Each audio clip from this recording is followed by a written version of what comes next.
Hello everyone, welcome to the course on chemistry. In that we are discussing about structure of atom. In previous video we have solved some problems on Planck's equation as well as we had studied the dual nature of light. That means the light will behave as wave as well as particle. So in today's lecture we are going to discuss about the spectrum. Here in spectrum you will find two types. Among them the first one is emission spectrum. That means the spectrum of radiation emitted by a substance that has absorbed energy is called an emission spectrum. ಯಾವುದೋ ಒಂದು electromagnetic ರೇಡಿಯೇಷನ್ನ ಒಂದು substance ಮೇಲೆ incident ಮಾಡಿದಾಗ ಆ substance ಒಂದಿಷ್ಟು ಎನರ್ಜಿನ absorb ಮಾಡ್ಕೊಳ್ಳುತ್ತೆ and that absorbed energy again it gets emitted by that substance. ಆ ಎನರ್ಜಿನ absorb ಮಾಡ್ಕೊಂಡಿರುತ್ತಲ್ಲ ಅದನ್ನು ಮತ್ತೆ ಏನು ಮಾಡುತ್ತೀರಿ, ಹೊರಗೆ ಹಾಕತ್ತೆ. ಆ ಎಮಿಟೆಡ್ ರೇಡಿಯೇಷನ್ಸಿಗೆ ನಾವು ಏನಂತ ಹೇಳ್ತೀವಿ, emission spectrum ante ಹೇಳ್ತೀವಿ. So it is nothing but the radiations emitted by substance which has absorbed the energy. Absorb ಮಾಡಿದಂಥ ಎನರ್ಜಿನ ಹೊರಗೆ ಹಾಕುವಂಥ ರೇಡಿಯೇಷನ್ಸಿಗೆ ನಾವೇನಂತ ಹೇಳ್ತೀವಿ, ಎಮಿಷನ್ ಸ್ಪೆಕ್ಟ್ರಮ್ ಅಂತ ಹೇಳ್ತೀವಿ. Then to produce an emission spectrum, energy is supplied to a sample by heating it or irradiating it and the wavelength of the radiation emitted. As the sample gives up the absorbed energy is recorded. ಯಾವುದೋ ಒಂದು emission ಸ್ಪೆಕ್ಟ್ರಮನ್ನು produce ಮಾಡಬೇಕಾಗಿತ್ತು ಅಂತ ಹೇಳಿದ್ರೆ first ಆ ಸ್ಯಾಂಪಲ್ಗೆ ನಾವು ಏನು supply ಮಾಡಬೇಕು, ಎನರ್ಜಿನ supply ಮಾಡಬೇಕು. ಯಾವ ರೀತಿ ಎನರ್ಜಿನ ಸಪ್ಲೈ ಮಾಡ್ತೀವಿ, ಬೈ ಹೀಟಿಂಗ್ ಆರ್ ಇರಾಡಿಯೇಟಿಂಗ್. ಹೀಟಿಂಗ್ ಅಂತ ಹೇಳಿದ್ರೆ ಹೀಟ್ ಸಪ್ಲೈ ಮಾಡೋದು, ಅಥವಾ ಇರಾಡಿಯೇಟಿಂಗ್ ಇಟ್ ಅಂತ ಹೇಳಿದ್ರೆ ಯಾವುದೋ ಒಂದು ರೇಡಿಯೇಷನ್ನ ಆ ಸಬ್ಸ್ಟನ್ಸ್ ಮೇಲೆ ಬೀಳಿಸ್ಬೇಕು. Then the wavelength of that radiation will emitted and it is recorded. Okay, ಆವಾಗ ನೀವು ಯಾವಾಗ ರೇಡಿಯೇಷನ್ನ ಇರಾಡಿಯೇಟ್ ಮಾಡ್ತೀರಿ ಆ ಸಬ್ಸ್ಟನ್ಸ್ ಮೇಲೆ, it will absorb some energy and emits the radiation having certain wavelength. ಒಂದಿಷ್ಟು ವೇವ್ಲೆಂತ್ ಹೊಂದಿರುವಂಥ ರೇಡಿಯೇಷನ್ನ ಏನು ಮಾಡುತ್ತೀರಿ, ಎಮಿಟ್ ಮಾಡುತ್ತೆ. ಅದನ್ನು ನಾವು ಏನು ಮಾಡ್ತೀವಿ, ರಿಕಾರ್ಡ್ ಮಾಡ್ತೀವಿ. Okay, and then a continuous radiation is passed through a sample which absorbs radiation of certain wavelengths. The missing wavelength which corresponds to the radiation absorbed by the matter leave dark spaces in the bright continuous spectrum. ನಾವು ರೇಡಿಯೇಷನ್ನ pass ಮಾಡಿದಾಗ ಆ substance ಎನರ್ಜಿನ absorb ಮಾಡುತ್ತೆ. Okay, and then the missing wavelength corresponds to absorbed by the matter. ಅದು ಮತ್ತೆ emit ಮಾಡಿದಾಗ ಆ emit ಮಾಡಿದಂಥ ಲೈಟ್ ಒಳಗೆ ಒಂದು ಇಷ್ಟು ರೇಡಿಯೇಷನ್ಸ್ ಏನಾಗಿರ್ತಾವ್ರಿ, ಮಿಸ್ ಆಗಿರ್ತಾವೆ. ಆ ಮಿಸ್ ಆಗಿದ್ದು ರೇಡಿಯೇಷನ್ಸನ್ನು ಏನಂತ ಕನ್ಸಿಡರ್ ಮಾಡ್ತೀವಿ ನಾವು, that radiations are absorbed by the matter. ಒಂದಿಷ್ಟು ವೇವ್ಲೆಂತ್ ಹೊಂದಿರುವಂಥ ಲೈಟನ್ನು ಅಬ್ಸಾರ್ಬ್ ಮಾಡ್ಕೊತಾವು, ಒಂದಿಷ್ಟನ್ನು ಏನು ಮಾಡಿಬಿಡ್ತಾವು, ಎಮಿಟ್ ಮಾಡಿಬಿಡ್ತಾವೆ, ಹೊರಗೆ ಹಾಕಿಬಿಡ್ತಾವೆ. ಅವು ಅಬ್ಸಾರ್ಬ್ ಮಾಡಿದಂಥ ಲೈಟ್ ಏನಿರುತ್ತಲ್ಲ, ನೆಕ್ಸ್ಟ್ ಎಮಿಟ್ ಮಾಡಿದಾಗ ಅಲ್ಲಿ ಏನು ಫಾರ್ಮ್ ಮಾಡಿಬಿಡ್ತಾವ್ರಿ, ಡಾರ್ಕ್ ಸ್ಪೇಸಸ್ ಫಾರ್ಮೇಷನ್ ಮಾಡ್ತಾವೆ ಇನ್ ಬ್ರೈಟ್ ಕಂಟಿನ್ಯೂಯಸ್ ಸ್ಪೆಕ್ಟ್ರಮ್. ಎಮಿಟ್ ಮಾಡಿದ್ದಂಥವು ಎಲ್ಲ ಲೈಟ್ ಒಂದು ಯಾವುದೋ ಒಂದು ಏನಿರುತ್ತೆ ರೀ, ಡಿಟೆಕ್ಟರ್ ಅಂತ ಇರುತ್ತೆ, ಅದ್ರ ಮೇಲೆ ಎಲ್ಲ ಏನಾಗ್ತಾವೆ, ರಿಕಾರ್ಡ್ ಆಗ್ತಾವೆ. ಯಾವುದು ಅಬ್ಸಾರ್ಬ್ ಮಾಡಿರುತ್ತೆ, ಎಮಿಟ್ ಮಾಡಿರೋದಿಲ್ಲಲ್ಲ, ಅಲ್ಲಿ ಅಷ್ಟೇ ಏನು ಉಳ್ಕೊಂಡ್ಬಿಡ್ತಾವ್ರಿ, ಡಾರ್ಕ್ ಸ್ಪೇಸಸ್ ಉಳ್ಕೊಂಡ್ಬಿಡ್ತಾವೆ. And the study of this emission or absorption spectra is referred to as spectroscopy. ಆ ಸ್ಟಡಿ ಮಾಡುವಂಥದ್ದು ಬ್ರ್ಯಾಂಚಿಗೆ ಏನಂತ ಹೇಳ್ತೀವಿ, ಸ್ಪೆಕ್ಟ್ರೋಸ್ಕೋಪಿ ಅಂತ ಹೇಳ್ತೀವಿ. ಎಮಿಷನ್ ಸ್ಪೆಕ್ಟ್ರಮ್ ಅಂತ ಹೇಳಿದ್ರೆ ಎಮಿಟ್ ಮಾಡಿದಂಥ ರೇಡಿಯೇಷನ್ನ ಏನು ಮಾಡೋದು, ರೆಕಾರ್ಡ್ ಮಾಡ್ಕೊಳ್ಳೋದು. ಅಬ್ಸಾರ್ಪ್ಷನ್ ಸ್ಪೆಕ್ಟ್ರಾ ಅಂತ ಹೇಳಿದ್ರೆ ಎಮಿಟ್ ಮಾಡಿದಾಗ ಅಲ್ಲೇ ಡಾರ್ಕ್ ಸ್ಪೇಸಸ್ ಫಾರ್ಮ್ ಆಗ್ತಾವೆ, ಅದನ್ನು ನಾವೇನಂತ ಹೇಳ್ತೀವಿ, ಅಬ್ಸಾರ್ಪ್ಷನ್ ಸ್ಪೆಕ್ಟ್ರಾ ಅಂತ ಹೇಳ್ತೀವಿ. And study of these both emission and absorption spectra is said to be spectroscopy. Okay, then the emission spectra of atoms in the gas phase do not show a continuous red to violet, rather they emit light only at specific wavelengths with dark spaces between them.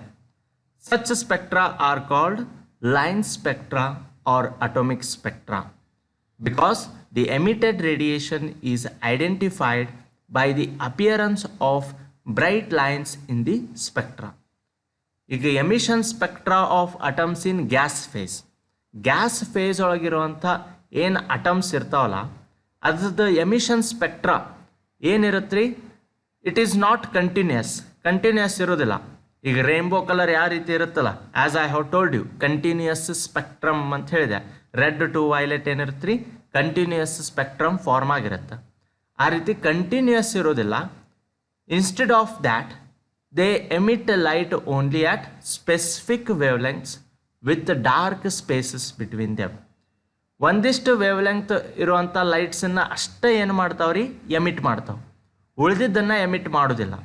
So ಯಾವ emit ಮಾಡಿರ್ತಾವೆ ಅಲ್ಲೇ bright lines ಬರ್ತಾವೆ, ಉಳಿದಿದ್ದು in between those lines ಏನಿರುತ್ತೆ ರೀ, dark space ಇರುತ್ತೆ. Okay, and such spectra is said to be line spectra or atomic spectra. ಅಂಥ ಸ್ಪೆಕ್ಟ್ರಾಗೆ ಏನು ಹೇಳ್ತೀವಿ, line spectra or atomic spectra ಅಂತ ಹೇಳ್ತೀವಿ. Because the emitted radiation is identified by appearance of bright lines in the spectra. ಅಲ್ಲೇ just ಏನು form ಆಗಿರುತ್ತೆ, bright lines form ಆಗಿರ್ತವೆ.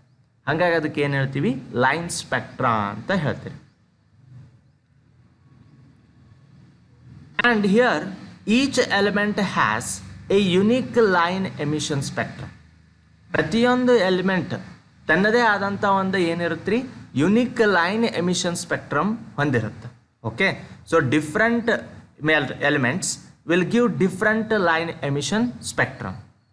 The characteristic lines in atomic spectra can be used in chemical analysis to identify unknown atoms in the same way as fingerprints are used to identify people.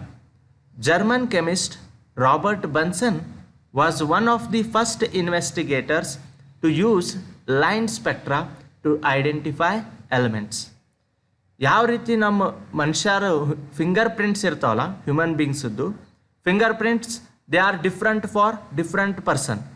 In the similar manner for different element the line emission spectrum is different, and by using that line emission spectrum we can able to determine the element, and this technique was first used by Robert Bunsen to identify elements.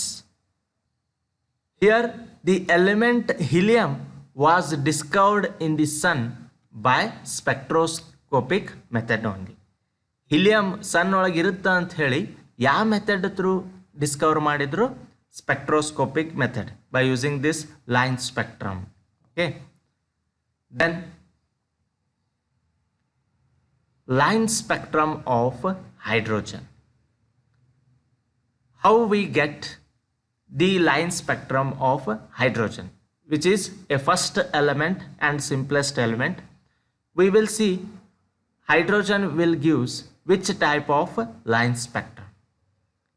When an electric discharge is passed through gaseous hydrogen, the hydrogen molecules dissociate and the energetically excited hydrogen atoms produced emit electromagnetic radiation of discrete frequencies.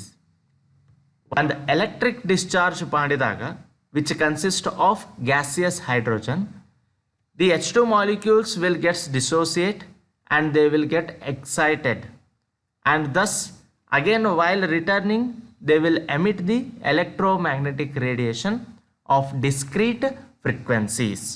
Okay, and the hydrogen spectrum consists of several series of lines named after their discoverers. Balmer showed in 1885 on the basis of experimental observations that if spectral lines are expressed in terms of wave number, then the visible lines of the hydrogen spectrum obey the following formula. ಹೈಡ್ರೋಜನ್ ಏನು ಮಾಡುತ್ತೆ ರೀ, several different series of ಲೈನ್ಸನ್ನು ಕೊಡುತ್ತೆ, and they are named after their discoveries by certain scientist.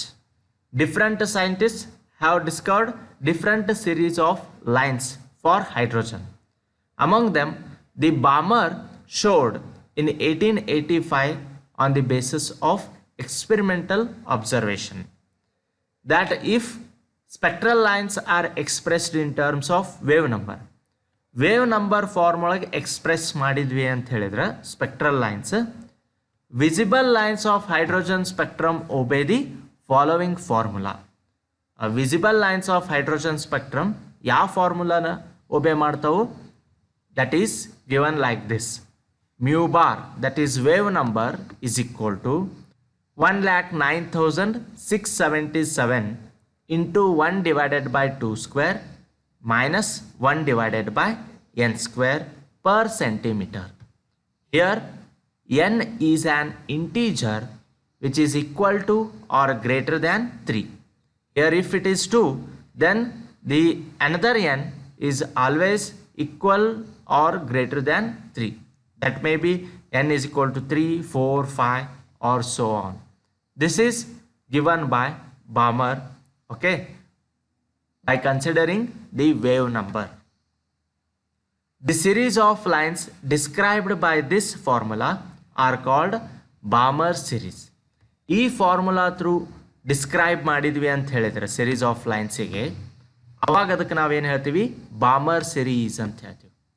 The Balmer series of lines are the only lines in the hydrogen spectrum which appear in the visible region of the electromagnetic spectrum.